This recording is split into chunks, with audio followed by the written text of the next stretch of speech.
네, 25년 데뷔 파이널 1회차 강평 시작하겠습니다. 일단 우리가 남은 기간이 3주 좀 넘게 남았죠? 한 달은 안 되고. 어쨌든 남은 기간 동안에 뭘 해야 되냐? 뭐 저마다 계획이 있으시겠지만 적어도 법규에 한해서는 제가 생각할 때는 두 가지를 해야 됩니다. 첫 번째, 암기를 해야 돼요. 이제는 마지막으로 시험장에 들고 들어갈 완성된 컨텐츠가 필요하겠죠. 암기를 하셔야 되고, 또 다른 거 하나는 문제풀이 감각을 날카롭게 만들어야 됩니다. 네. 그래서 이제 우리의 제가 앞으로 이제 세 번 하죠. 제가 그동안 제 손을 좀 타셨던 어쨌든 저를 거쳐간 분들한테 마무리는 지어 드려야 될 것 같아서 이렇게 진행을 하게 됐고, 제가 드릴 수 있는 건 조금 더 난이도가 있고 좀 퀄리티 있는 문제를 통해서 문제풀이 네, 문제풀이 감각을 좀 일깨워 드리고, 약간 그리고 너무 쉬운 문제들만 풀어오고 익숙한 문제들만 풀어왔다가 시험장 들어가서 그 긴장감과 이런 것 때문에 본래 실력을 다 못 펼치시는 경우를 많이 봤어요. 그런 걸 좀 대비하고자 네, 약간의 예방주사를 맞는다. 그렇게 생각하면 되겠습니다. 참고로 이제 오늘 문제는 세 개 다 다른 시험 기출 문제를 그대로 가지고 왔어요. 일부러 그대로 가지고 왔습니다.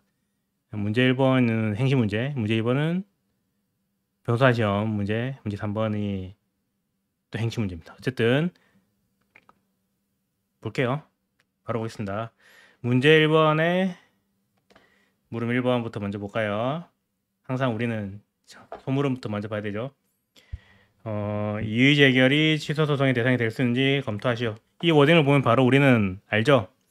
원처분주의, 재결주의, 네, 대상적인 문제가 되는구나 아는 상태에서 혹시나 우리가 놓친 게 있는지를 점검하는 느낌으로 앞에 있는 것들 빨리빨리 확인을 해야 되죠. 바로 볼게요. 갑은 자신의 토지는 수용 대상 토지를 특정할 수 없어 수용 자체가 불가능하므로 수용 재결과 이의 재결은 위법이라고 주장하면서 이의 재결 취소 소송을 제기하였다.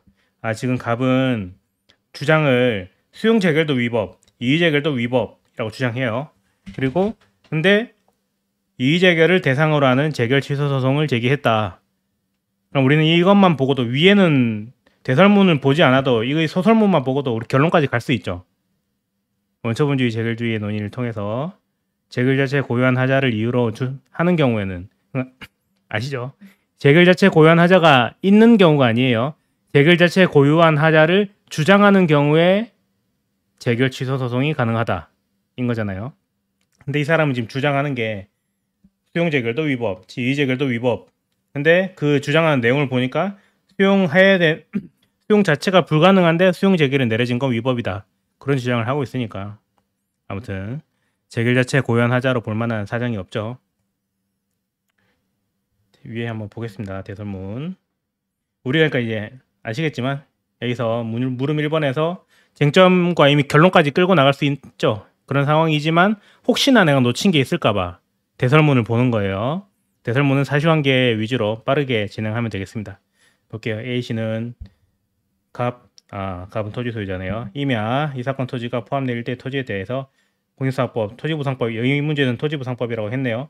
그러니까 이제 우리는 공익사업법이라고 하잖아요. 하지만 문제에서 토지보상법이라고 했는데 굳이 공익사업법이라고 할 필요까지는 없죠. 이 정도는 좀 유도리 있게 해주시면 좋겠습니다. 근데 뭐 공익사업법이라고 하더라도 상관없어요. 네, 다 이제 교수님들이 그 정도로까지 야박하지 않기 때문에 괜찮고 내가 쓰기 편한 대로 가시면 되겠습니다. 어쨌든 공원조성 사업을 시행하기로 하였다. 누가? A씨가. 사업 시행자가 A씨가 왠지 사업 시행자일 것 같죠? 아무튼 공원조성 사업의 시행자인 A씨의 시장은 맞네요. 갑은 아까 토지 소유자였고 협의가 성립되지 아니하자 협의를 했네요. X지토위에 수용 재결을 신청하였고 X지토위는 지토위도 사람이죠. 이 사건 토지를 법에 따라 7억 원 수용 재결했다. 그러면 우리는 문제 제시가 안 돼 있지만 사업 인정이 있었을 것이다. 그리고 이때 협의는 사업 인정 이후에 협의일 것이다. 그런 게 약간 정황상 우리가 알 수 있겠죠. 계속 가보겠습니다. 갑 누구였죠? 토지 소유자.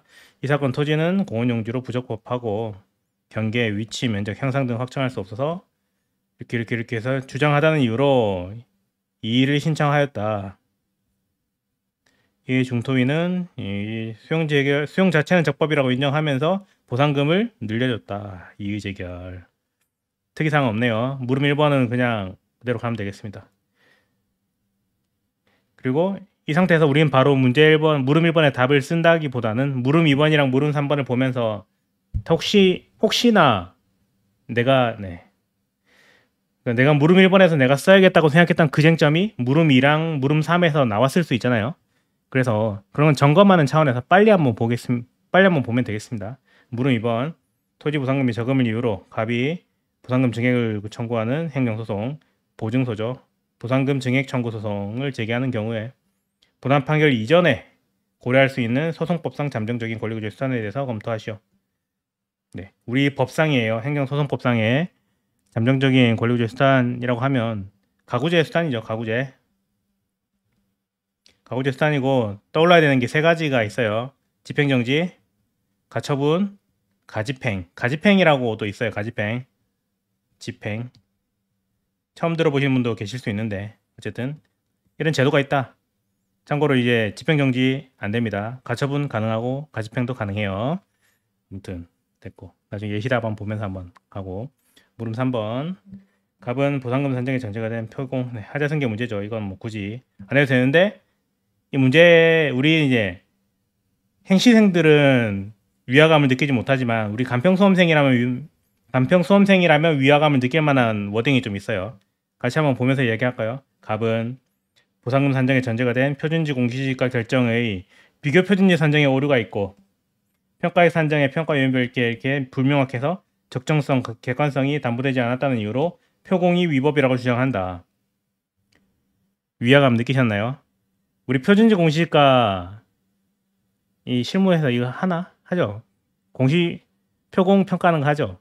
거사비로 하지 않나요? 거사비. 근데 표준지 공시가 결정할 때 비교 표준지를 기준으로 공시가 기준법을 쓴다. 네, 평가사 수험생이라면 거슬릴 수밖에 없는데 저만 거슬리나요? 어쨌든 근데 제가 일부러 거슬리는 걸 그대로 살려놨어요. 왜냐면 실제 출제하시는 교수님은 우리 같은 평가사 이쪽에 이게 법학 박사님이지 법학 교수님이지 우리 평가사가 아닐 수도 있잖아요. 그런 분들은 이렇게 좀 우리의 눈에 거슬리는 워딩이 들어갈 수도 있습니다. 하지만 우리는 그냥 저분 이런 표현을 썼구나. 그러면 우리 눈에 거슬리지만 너무 이제 에너지를 쏟지 마시고 갈 길 가야 된다. 그런 의미로 제가 일부러 수정하지 않고 넣었습니다. 네. 그래서 나중에 우리 사안 포섭을 해야 되잖아요. 사안 포섭을 할 때 여기 있는 워딩 그대로 가져가면 됩니다. 특이사항은 없네요. 하자승계 문제였고 예시 답안을 한번 볼까요? 예시 답안이 예시 답안을 보겠습니다. 문제 1번은 물음 1번 사실은 쟁점 자체는 우리한테 특이한 건 없죠. 그래서 쭉쭉쭉 예시 답안 보시면 바로 지금 시점에서 예시 답안을 보고 이해가 안 되면은 안 되죠. 네. 그래서 물음 1번은 특이사항이 없었다. 다만 사안 해결 문장을 한번 읽어보고 넘어가겠습니다. 이런 식으로 사안을 포섭하면 되겠어요. 사안에서 갑은 수용 자체가 위법함을 주장하면서 이렇게 주장하는 위법은 원처분인 수용 재결인 이의 재결을 모두 존재하는 것으로 판단된다. 이렇게 원처분주의 재결주의 문제가 나온다면 이렇게 마무리하시면 되겠습니다. 특이사항은 없었고 바로 물음 2번을 갈게요. 가구제 수단으로서 집행정지, 가처분, 가집행. 이 문제에서 조금 신경 쓰일 수 있는 워딩이 문제에서 행정소송법상의 잠정적인 권리구조 수단을 쓰라고 했단 말이죠. 근데 그렇게 치면 가처분은 행정소송법이 없습니다. 가집행도 행정소송법이 없어요. 다만 우리 행정소송법에 보면 이 법에 없는 내용들은 민사소송법이나 그런 것들 준용한다라고 하는 우리 행소법 8조 규정이 있죠. 그래서 가처분이 거기로 이제 타고 들어오는 거잖아요. 우리 법에는 없지만 가처분을 우리 행정소송법상의 가구제 수단으로 볼 것이냐에 대해서 그 누구도 부인하지 않습니다. 어쨌든 쓰시면 되고 마찬가지 논리로 가집행도 마찬가지예요. 행소법 8조를 따라 들어오는 그런 제도들입니다. 가집행 처음 들어보시는 분들도 있을 수 있는데 제가 우리 종합문제풀이에서 한번 했었죠. 개념적으로 어렵지 않기 때문에 한번 이참에 한번 보고 가겠습니다. 아무튼 그렇고 보증서의 성질을 바탕으로 해당 소송에 대한 잠정적 권리구조 수단으로서 이 집행정지 가처분 이런 걸 고려한다. 근데 보증서의 성질을 이야기해줘야 돼요. 왜냐하면 보증서가 공당이죠. 공법상 당사자 소송이고 형식적 당사자 소송이잖아요. 네.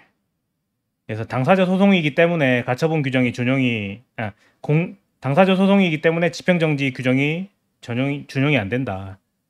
그리고 하지만 형식적 당사자 소송이기 때문에 실질은 항고소송의 실질을 가지고 있기 때문에 뭐 또 그런 이야기가 나가야 된단 말이죠. 아무튼 공법상 당사자 소송이다 라는 워딩 이런 이야기를 먼저 해줘야 되기 때문에 보증서의 법적 성질을 꼭 이야기해줘야 됩니다. 아무튼 그렇고요. 또 제가 약간 질문 받은 게 있는데 형식적 당사자 소송은 공당에 포함이 안 된다 라는 말을 들은 어떤 강사님께서 이렇게 말씀하셨는지 모르겠지만 어쨌든 그런 질문을 가지고 오셨어요. 저는 아무튼 그 말은 틀린 말이고 공법상 당사자 소송 중에서 형당이 있고 아닌 게 있는 거예요. 아무튼 그렇다. 됐고 잠깐 이거 보면 보상금 증감 청구 소송이라고 우리가 쓰잖아요. 보증서. 근데 저는 굳이 보상금 증액 청구 소송이라고 적어봤습니다. 이거 의미 없을 수도 있는데 제 생각에는 의미 있거든요. 왜냐면 우리 대부분 보상금 증감 청구 소송이라고 쓰잖아요. 근데 증액 청구 소송이 더 맞는 말이죠. 사안에서는 증액을 구하는 소송이기 때문에 현실에서도 소송의 이름이 보상금 증액이에요. 네. 교수님들이 이런 거 좋아합니다.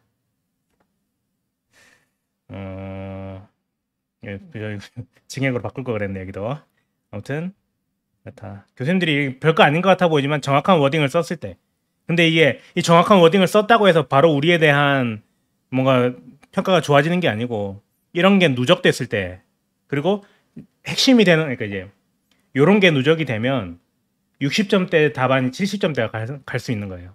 그러니까 정답을 다 맞추고 들어가야 될 내용을 다 맞춘 상태에서 이런 것들이 누적되면 우리의 퀄리티가 올라갈 수 있다. 그런 내용입니다. 됐고 집행정지 가능성.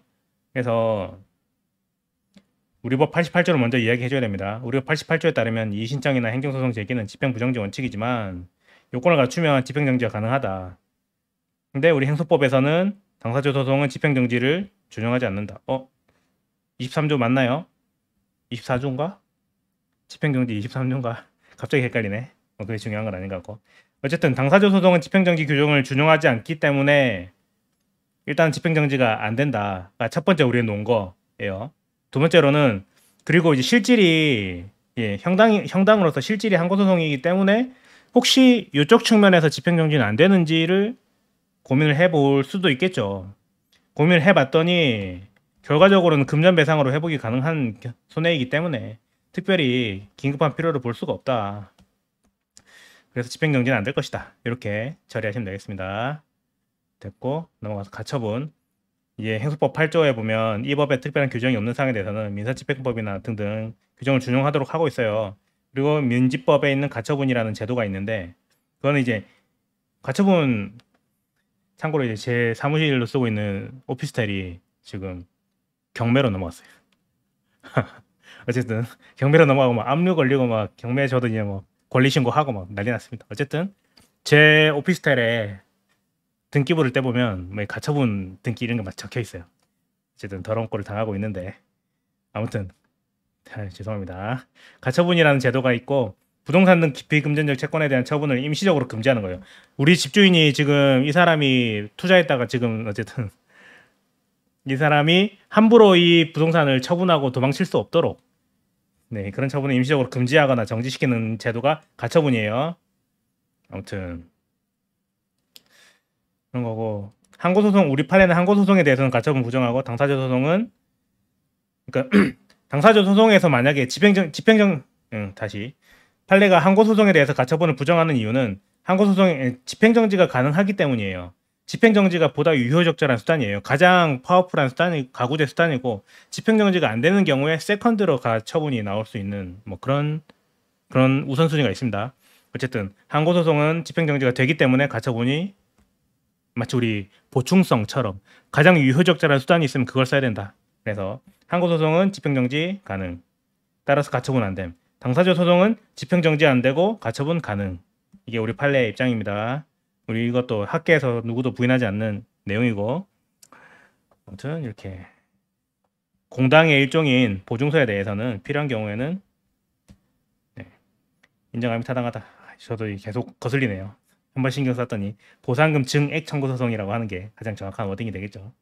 됐고, 가집행이라는 제도가 또 있습니다. 가집행이라는 거는 가집행이에요.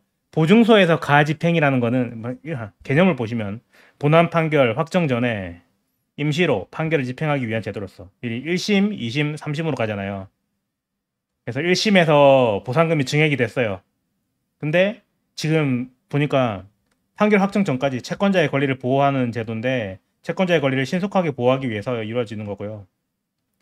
그러니까 신속한 보호의 필요성이 인정될 때 하는 거예요. 예를 들어 1심에서 보상금이 증액이 되는 판결이 났어요.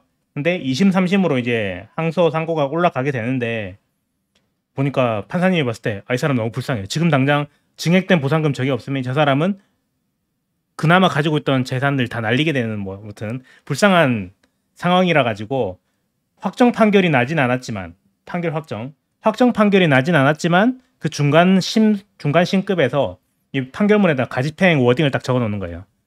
이 보상금을 증액하라.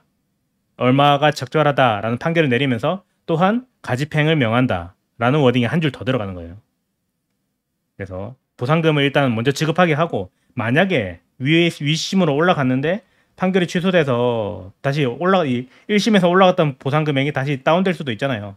그러면 원상회복하면 되는 거다. 그래서 일단 임시로 구제를 해주는 제도입니다. 가집행. 그리고 우리 판례가 보증서에 대해서 가집행을 인정하고 있습니다. 뭐 지금 와서 뭐 정확한 판례를까지 볼 필요 없죠. 어쨌든 제가 딱 정리한 이 정도로만 가집행이라는 제도를 정리하면 되겠어요. 특히 우리 판례가 있으니까 보증서에 대해서 가집행이 인정된 판례가 있기 때문에 네. 굳이 뭐 지금 저한테 판례 번호 그럼 물어보지 마세요. 의미 없으니까. 아무튼 네. 그리고 이제 항상 우리 문장은 이렇게 써야 되죠. 필요가 인정되는 경우라면 이게 신속하게 이루어질 필요가 있는 경우에는 가집행이 인정되는 거고 만약 그렇지 않으면 가집행 오히려 적절하지 않죠. 아무튼 그렇고요. 문제 2번을 볼까요?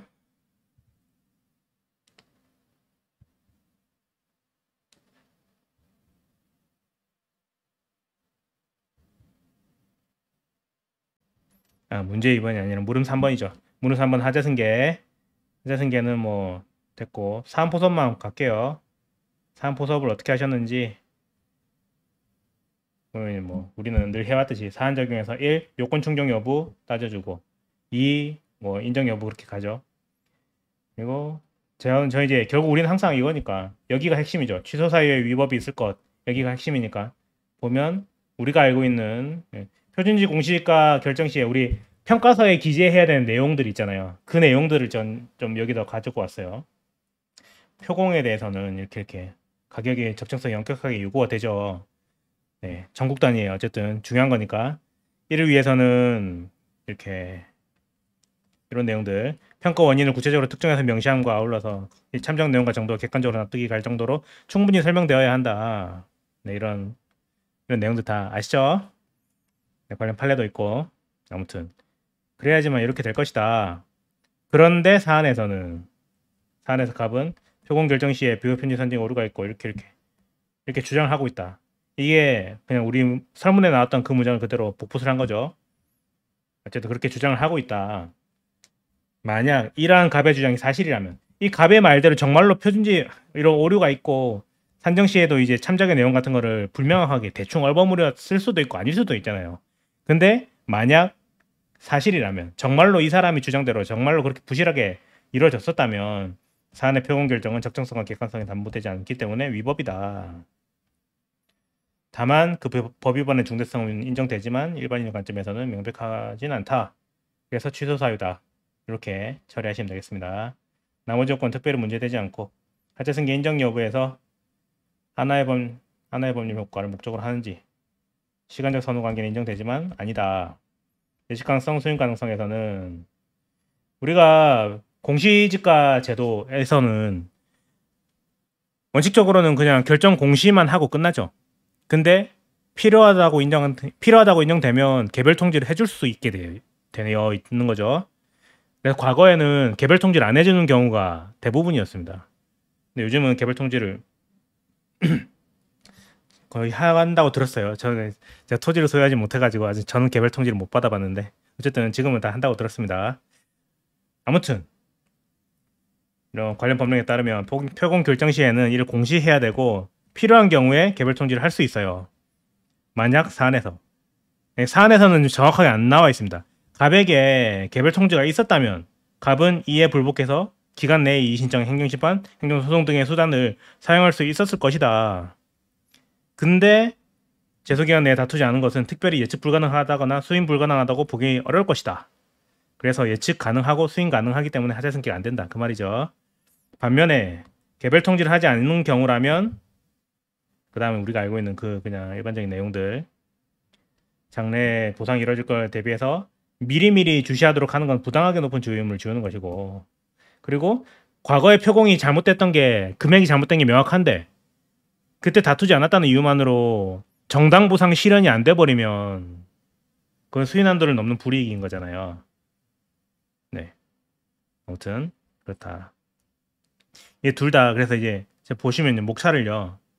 하자승계 인정 여부에서 예측 가능성 및 수행 가능성 검토를 했어요. 이렇게 하고 사안의 해결 목차를 이렇게 잡았거든요. 네. 저는 목차를 고민을 했는데 왜냐면 목차들 간의 레벨이 맞아야 되니까 우리 1번이 하자승계 요건, 2번이 하자승계 인정 여부 이제 하자승계 인정 여부 목차 안에서 우리가 해왔던 방식대로 가자면 하자승계 인정 여부 목차 안에서 하자승계가 인정되거나 안 된다 라고 우리는 소결을 지어줘야 되잖아요. 근데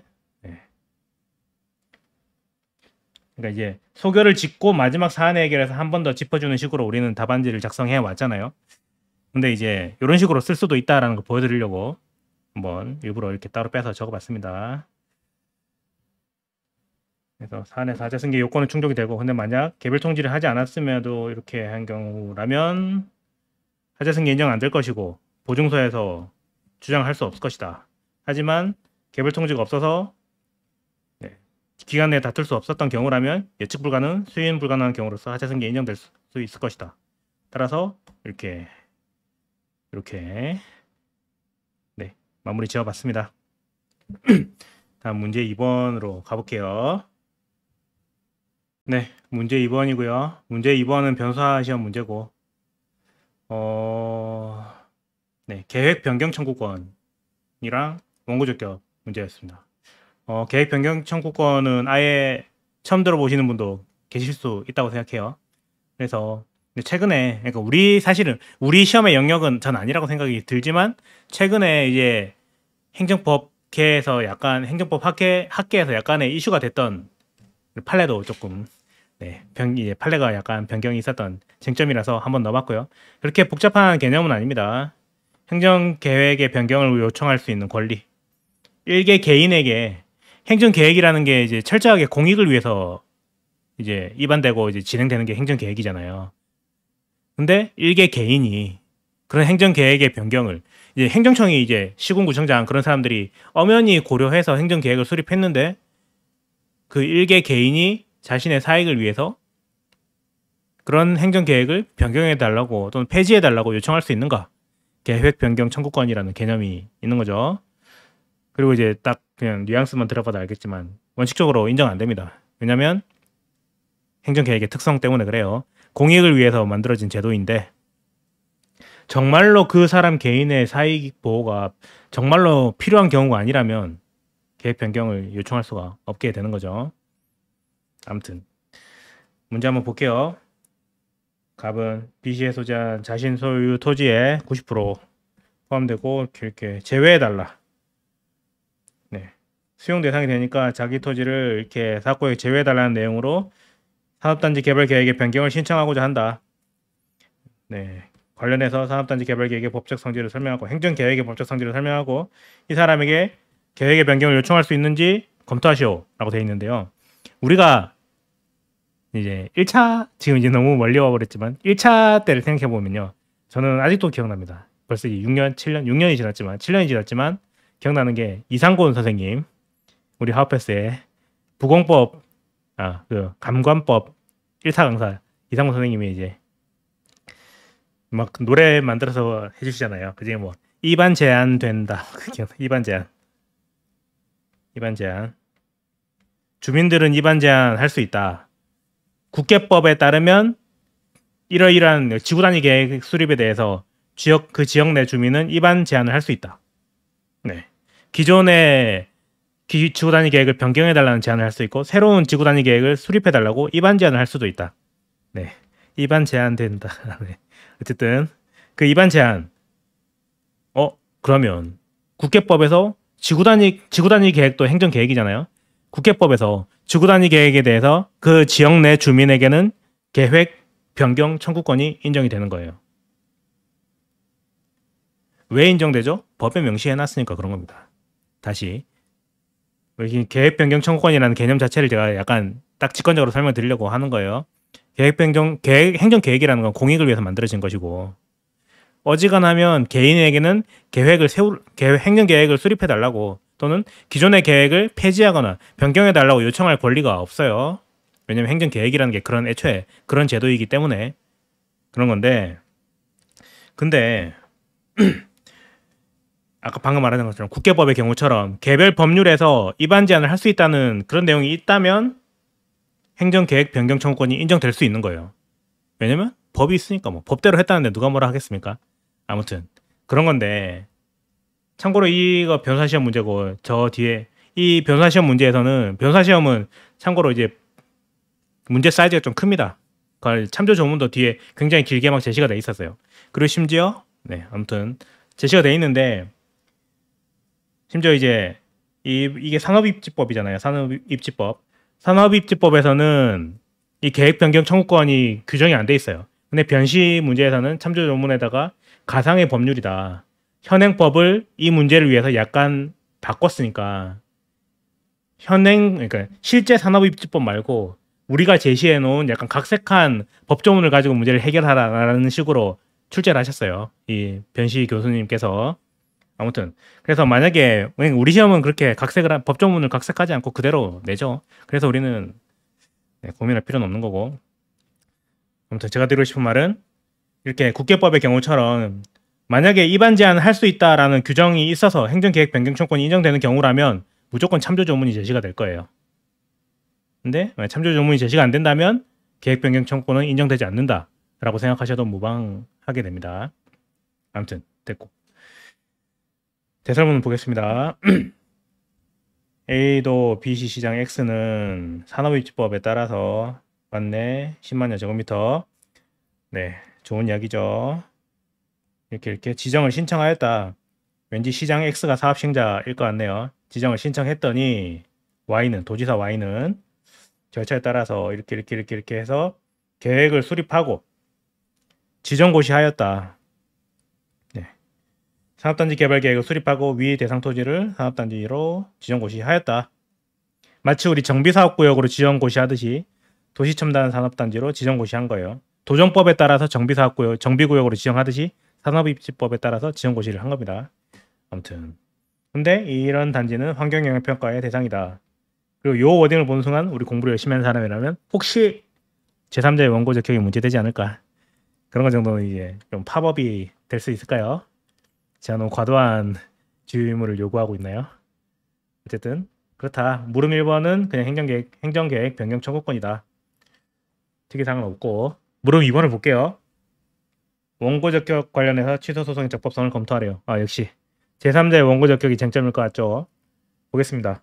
한편 B시에서 이 개발로 인한 환경상 피해에 대한 우려가 제기가 되고 있고 B시에 주소를 두고 있는 을수도원 우리가 알고 있기로는 소녀원잼, 딸기잼 그 판례가 왠지 배경이 됐을 것 같은 그 느낌이 좀 들지 않나요? 물론 각색이 들어갔지만 수도원은 이 지정고시에 취소를 구하고자 한다. 을수도원은 이렇게 해서 재단법인이에요. 재단법인으로서 대상 지역 내에 소재하고 있습니다. 그러면 본능적으로 드는 생각은 지역 내에 소재하고 있으면 제3자 원고적격이 인정되는 거 아닌가? 네. 그렇죠. 뭐 재산권에 대해서 개별 직접 구체적인 이익에 침해가 있었다는 걸 입증해낸다면 제3자로서 원고적격이 인정될 수 있겠죠. 근데 그게 아니라 환경상의 이익에 대해서는 네, 우리가 알고 있는 판례 아시죠? 네, 법인은 환경권을 향유할 수 없다. 네, 쾌적한 환경에서 생활할 권리는 자연인만이 가지고 있다. 뭐 그 내용 아시죠? 아무튼 그렇다. 을수도원은 이 개발 사업으로 인해서 소속 수도사들이 쾌적한 환경에 생활할 수 있는 환경상 이익을 이렇게 침해받는다고 주장하면서 이렇게 소송을 제기하였다. 조금 특이한 내용은 요거죠. 지금 수도원 자신들이 환경상 이익을 침해당했다라고 주장하는 게 아니고 소속 수도사들이 환경상 이익을 침해받는다고 주장하면서 자기가 소송을 제기한 거예요. 아무튼 그렇다. 예시답을 보면서 좀 이야기 해보겠습니다.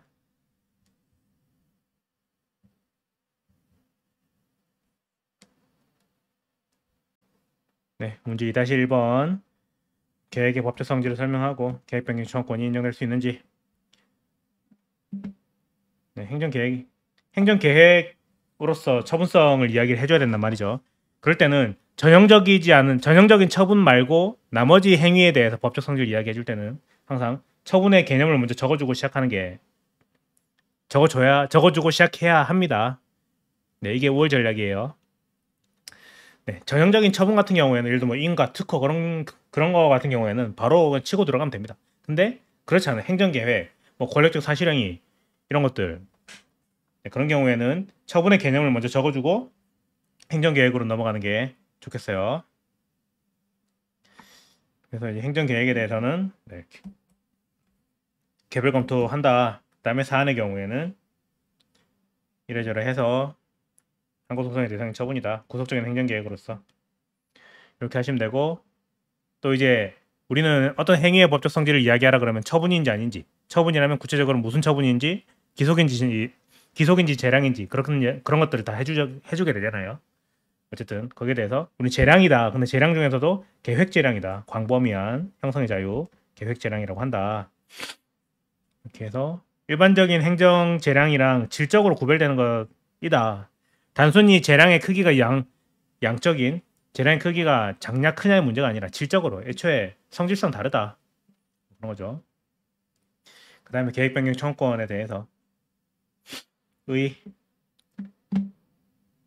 인정 여부 일반적으로 인정되지 않습니다. 하지만 예외적으로 인정될 수가 있어요. 그리고 우리 판례는 이렇게 관련된 판례가 있습니다. 읽어보시면 네. 다 아실 것 같고 이렇게 네. 이런 경우에 계획변경 청구권이 예외적으로 인정이 되더라. 그런데 사안에서는 관련 법령에서 특별히 구역 내 주민에게 변경 제한을 할 수 있다는 규정이 확인되지 않는다. 그리고 특별히 갑에게 공익을 넘을 만한 신뢰이익이 존재한다고 볼 수도 없다. 따라서 계획변경 청구권이 인정되지 않는다. 이렇게 처리하시면 되겠어요.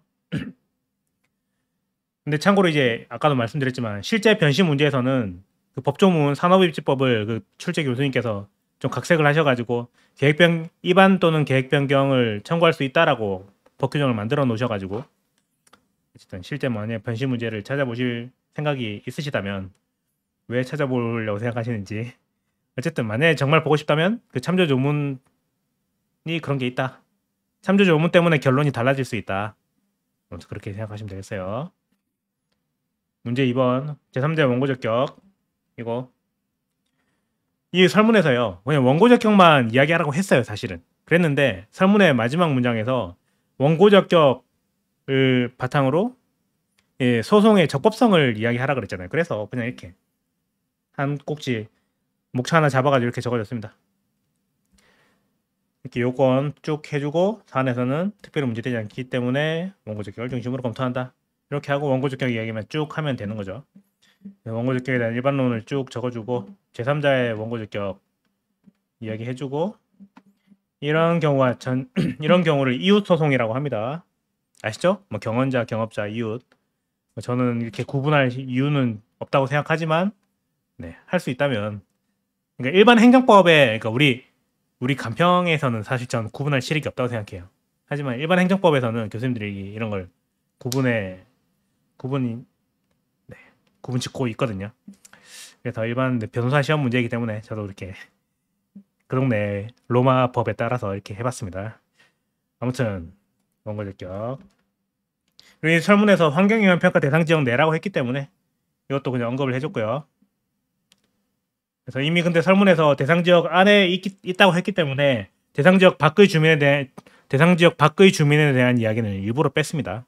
논의의 실익이 없기 때문에 이렇게 간단하게 했고 환경권에 대한 이야기가 있기 때문에 우리가 알고 있는 환경권 침해가 법률상 이익의 침해로 볼 수도 있는지에 대한 이야기를 간단하게 적어줬고요. 그 다음에 사안의 경우로 갔는데 제가 이거 이탈릭처로 이거 넣어놨죠. 여러분이 처음 보는 워딩이죠. 당사자 능력이라는 개념이 있습니다. 몰라도 되거든요. 몰라도 되는데 그래서 이제 정 궁금하시다면 저한테 개인톡 주세요. 네, 개인톡 주지 말고 그냥 이게 사실 논리가 이렇게 됩니다. 이게 수도원은 법인이잖아요. 법인으로서 소송에서 당사자가 될 수는 있다. 하지만 그러니까 소송에서 당사자로서 이제 그러니까 원고 피고할 때 그 당사자를 말하는 거예요. 원고의 자리에 설 수는 있다. 법인이지만 원고의 자리에 설 수는 있다. 근데 환경상 이익의 침해를 주장하고 있잖아요. 그리고 어쨌든 다시 제 당사자 능력을 제가 설명드린 적이 없기 때문에 하지만 이걸 엄밀히 따지면 당사자 능력은 있다. 하지만 원고 적격은 없다. 가 되는 거거든요. 당사자는 될 수 있지만 당사자 능력이라고 합니다. 당사자는 될 수 있지만 환경상 이익 침해를 주장하는 재단법인이 환경상 이익 침해를 주장하는 경우에는 원고 적격이 인정되지 않는다. 만약 네, 아무튼 그런 논리가 됩니다. 그래서 제가 그냥 할 여력이 된다면 이거 네 여력이 된다면 쓰는 게 5월 전략인 건 맞는데 굳이 지금 와서 우리가 기존에 가지고 있던 시스템을 망가뜨릴 필요까지는 없다고 저는 생각하고 어쨌든 하지만 정말 하이 퀄리티를 원하시는 분들도 있을 거라 생각하기 때문에 그냥 목차 0번으로 잡아가지고 이탈릭처로 넣어놨습니다. 됐고 관련 판례 검토. 관련 판례 우리 수녀원 딸기잼에서 수녀원에 소속된 소녀 등이 쾌적한 환경에 생활할 수 설령 이제 수녀들이 자연인에 해당하는 수녀들이 환경상 이익을 침해받는다 하더라도 이게 곧바로 수녀원의 법률상 이익은 아닌 거죠. 소속 구성원들의 환경상 이익의 침해는 그건 있을 수 있을지언정 수녀원 법인인 수녀원의 환경상 이익 침해는 아니란 말이에요. 그렇고 자연인이 아닌 주체가 아니기 때문에 환경상 이익을 향유할 수 있는 주체가 아니기 때문에 원고적격을 부정한 바 있습니다. 실제 이 수녀원 딸기잼 판례에서는 수녀원은 환경상 이익 침해를 주장할 수는 없다. 플러스 다만 딸기잼에 대해서 재산상의 피해가 발생했음을 스스로 입증해냈다면 원고가 될 수도 있었을 것이지만 입증하지 못했다. 따라서 재산권 침해에 대한 걸 제3자로서 입증하지 못했기 때문에 원고 적격이 부정된다.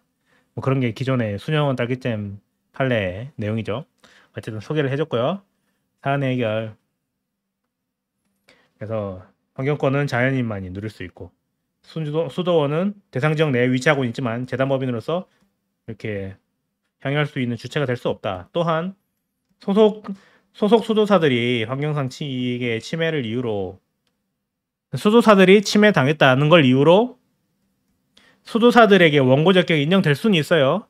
근데 그건 변론으로 하고 구성원의 권리가 침해되었다는 이유로 단체가 소송을 제기할 수는 없다. 이런 내용이 사실은 다시 아까 제가 당사자 능력 이야기했던 것처럼 사실은 이런 내용이 좀 숨어있긴 해요. 왜냐면 제가 이 문제에서 그렇게 제시가 됐었기 때문에 설문에서 이렇게 나왔었죠. 수도사들이 환경상 이익을 침해당했기 때문에 우리 수도원이 소송을 제기한다 라고 되어 있었기 때문에 그 포맷을 그대로 가지고 왔습니다. 아무튼 이렇게 해서 원고 적격이 인정될 수 없고 소송은 적법하지 않다. 문제에서 소제기의 적법성을 검토하라고 했기 때문에 마지막 멘트는 거기에 대꾸를 맞춰서 해줬습니다. 네, 마지막 문제 3번을 보도록 할게요. 문제 3번입니다. 물음 1번. BC시장은 관리처분 계획에 대한 인가를 했다. 관처 인가가 내려졌네요.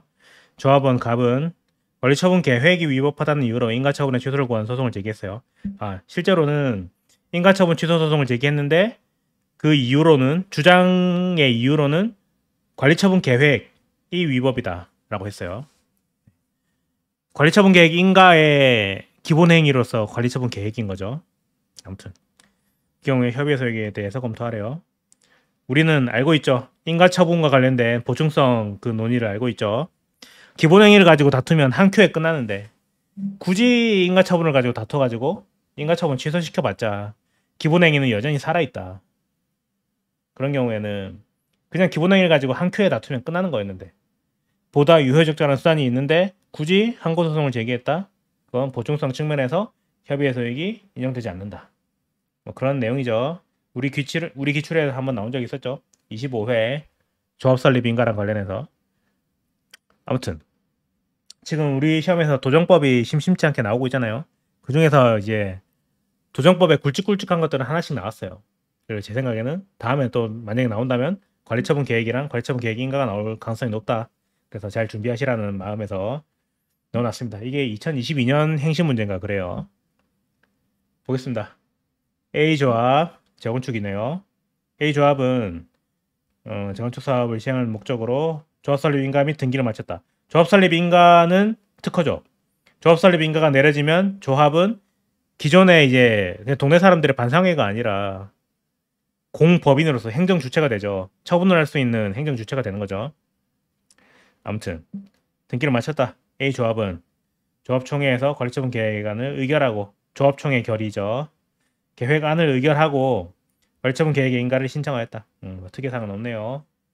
물음 1번 됐고 물음 2번 BC시장의 관리처분 계획의 인가 전에 조합원이 관리처분 계획안에 대한 총회 결의의 효력을 다투고자 한다면 어떤 소송에 의해서 해야 되는가? 우리는 알죠? 당사자 소송이다. 공당 공법상 당사자 소송으로 다퉈야 된다. 왜냐면 총회 결의는 다시 관리처분 계획이 처분이잖아요. 근데 관리처분 계획 인가가 내려지기 전에는 처분으로서 완성되지 못했어요. 근데 관리처분 계획 인가가 내려지면 관리처분 계획의 효력이 발생하게 되는 거죠. 다시 관리처분 계획안을 바탕으로 플랜이죠. 플랜 계획안을 바탕으로 관리처분 계획이 내려집니다. 이렇게 해서 이제 관리처분 계획을 가지고 가서 관리처분 계획 인가가 내려지게 되면 관리처분 계획이 이 안에 가지고 있는 이제 구성원들, 조합원들 간의 뭐 재산권에 대해서 뭐 분담금이나 뭐 이런 거, 조합원과 조합원 아닌 사람 현금 청산 등등에 대한 내용들이 다 관리처분 계획에 들어가 있잖아요.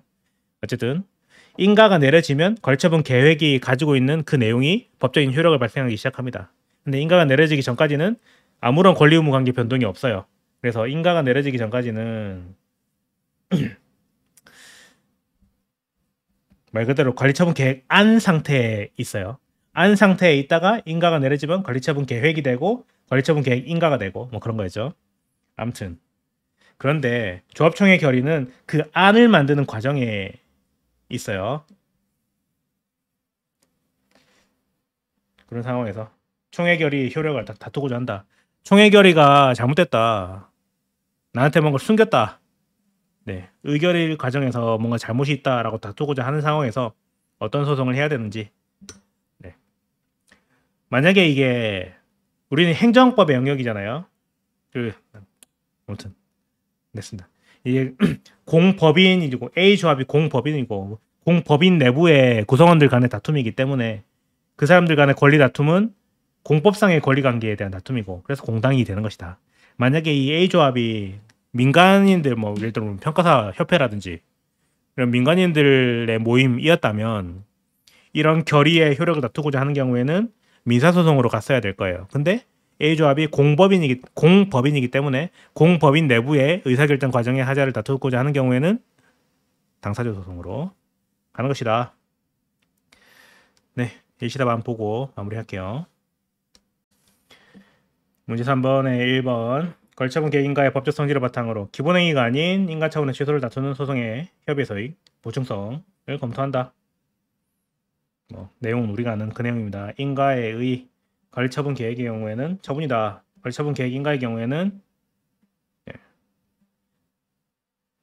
인가로 보는 견해가 있고 특허로 보는 견해가 있습니다. 그리고 사실은 또 다른 견해는 관리처분 계획이 처분이기 때문에 그 처분의 관리처분 계획의 내용을 선언하는 것에 불과하다. 그런 견해도 있긴 해요.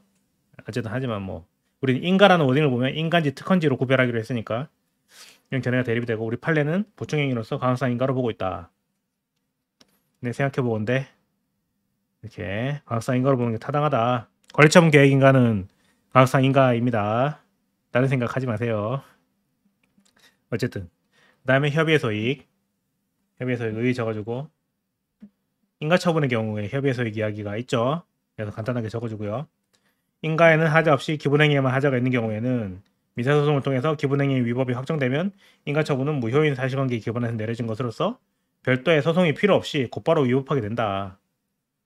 기본행위가 무효가 돼버리면 그 기본행위를 터잡아 내려진 인가처분도 당연히 중대 명백한 무효로서 곧바로 위법하게 되는 거죠. 당연 무효가 되는 겁니다. 따라서 인가에는 하자 없이 기본행위 하자만을 그렇게 다투고자 하는 경우에는 민사소송으로 다툼이 가장 유효적자로 수단이 된다. 이건 민사의 경우인데, 네, 이 로직이 그대로 우리 요 관리처분 계획 인가에서도 로직이 그대로 오는 거죠. 결국 민사소송으로 다툰다가 아니라 기본행위를 다툰다. 근데 그 기본행위의 성질을 따져봤더니 공법상의 행위더라. 그러면 민사가 아니라 공법상의 당사자 소송으로 가야 된다. 그런 로직이 되는 겁니다. 그래서 우리 판례는 관리처분 계획 인가를 가능성 인가로 보면서 이렇게 판시한 바가 있습니다.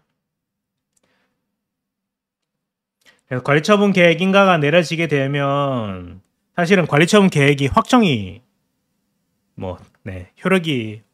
내용이 확정되고 효력이 발생한다. 그렇게 이야기하죠. 어쨌든 관리처분 계획 인가를 인가로 본다. 그리고 그 기본이 되는 관리처분 계획에 하자가 있는 경우에는 관리처분 계획에 대한 인가가 있었다 하더라도 그러니까 이제 관리처분 계획이 인가의 기본행위에 해당하는 관리처분 계획. 네. 지금 더 설명 안 해도 되겠죠? 이해하시죠? 어쨌든 가능성 인가로 보면서 기본행위에 하자가 있을 때는 아무리 인가 처분이 있었다 하더라도 기본행위가 유효한 것으로 볼 수는 없다. 라고 판시를 한 바 있습니다. 됐고 사안의 경우 관리처분 계획 인가는 관리처분 계획이라는 기본행위 효력을 가능성 인가 처분이기 때문에 기본행위 자체를 다투지 않고 인가 처분의 취소를 구하는 것은 보충성 측면에서 협의의 소익이 없다. 따라서 그러니까 이 설문의 물음이 협의의 소익을 검토하라고 했잖아요. 그럼 우리는 멘트를 협의의 소익이 있다 없다로 끝나면 되는 겁니다. 그래서 보충성 측면에서 협의의 소익이 없다. 이렇게 마무리하면 되겠습니다. 만약 설문에서 이제 소재기가 적법하냐라고 물어보면 협의의 소익이 없기 때문에 소재기는 적법하지 않다라고 마무리하면 되겠지만 이 문제에서는 협의의 소익이 있냐고 물었기 때문에 있다 없다라고 답하면 되겠어요. 설문 2번 조합청의 결의 효력을 다투고자 하는 경우에 소송의 종류를 검토한다. 이게 아무튼 우리가 판례 가지고 해결해야 되는 경우가 종종 있잖아요. 그때 문제 소재를 어떻게 써야 되는지가 좀 고민될 수 있거든요. 그때 이렇게 고민하지 마시고 관련 판례를 바탕으로 이렇게 쓰시면 되겠습니다. 됐고 재건축 조합의 법적 지위 공법인으로서 행정주체 지위를 가진다. 그 다음에 조합청의 결의는 단순한 절차 중에 하나다. 이렇게 조합청의 결의는 의사 확인하고 이렇게 의사결정하는 것이다. 관리처분 계획할 때만 조합청의 결의를 하는 게 아니에요. 의사결정할 때마다 다 합니다. 사업시행계획인가를 받기 전에도 당연히 조합총회 결의를 하는 것이고 등등등. 그렇고 관련 판례 잠시만요.